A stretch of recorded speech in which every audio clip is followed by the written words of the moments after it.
காலையில் நம்ம சின்னமனூரில் ஒருத்தர் மாட்டு பண்ணை வச்சுருந்தார் இயற்கை முறையில். பார்க்க அழகாக இருந்துச்சு. நானும் போய் பார்த்தேன். பார்க்கும் பொழுது 2 புல்வெளி அமைச்சிருந்தார் 2 குழியில். அதாவது மாட்டுக்கு தேவையான உணவு இங்கேயே கிடைக்கிற மாதிரி, நீர் போய் ஈஸியாக பாய்ச்சுற மாதிரி செட் பண்ணியிருந்தார். 6 மாடு வச்சுருந்தார். அதில் 3 சென மாடு, 3 பால் கறக்கிற மாடு அப்படின்னு சொன்னார். அதோட சாணம் இதெல்லாம் அப்படியே உரமாக யூஸ் பண்ணிக்கிறாரு. கேட்டதுக்கு மாதம் 70,000 வரை லாபம் கிடைக்குன்னு சொன்னார். சரி, மாட்டுக்கொட்டை எப்படி இருக்குன்னு பார்த்தோம்னா, அந்த காலத்து மாதிரி இல்லாமல் சிமெண்ட் கொட்டையிலையும் செஞ்சுருந்தாரு, குறைந்த விலையில், காற்றோட்ட வசதி கூடிய.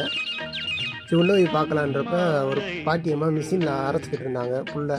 எதுக்குமா மாடு புல் அதுவே தின்னுமே, எதுக்கு அரைச்சிக்கிறீங்கன்னு கேட்டதுக்கு, இதனால் மாட்டு புல்லை வேஸ்ட் பண்ணாது, நம்மளுக்கு புல் மிச்சம் அப்படின்னு சொல்லி சொன்னாங்க. ஒவ்வொரு மாட்டுக்கும் தனித்தனியாக, அதாவது பைப் மூலியமாக தண்ணி வசதி அமைச்சிருந்தாங்க.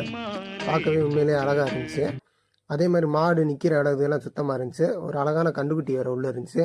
அது கூட 2 நிமிஷம் விளாண்டுட்டு, அதுக்கப்புறம் என்னான்னு பார்த்தீங்கன்னா, மேலே ஃபேன் அமைச்சிருந்தார் ஒவ்வொரு மாட்டுக்கும். மனிதர்களுக்கே ஃபேன் இல்லாத காலகட்டத்தில் ஒரு விலங்குக்கு, ஒரு மாட்டுக்கு ஃபேன் அமைச்சிருந்து உண்மையிலேயே ஒரு தோட்டத்துக்கார நினச்சி பெருமையாக இருந்துச்சு. அதோட கழிவுகள்லாம் தோட்டத்துக்கு தேவையான இயற்கை உரத்துக்கு யூஸ் பண்ணார். பார்க்கவே மிக அருமையாக இருந்துச்சு. சிறு தொழில் செய்யணும்.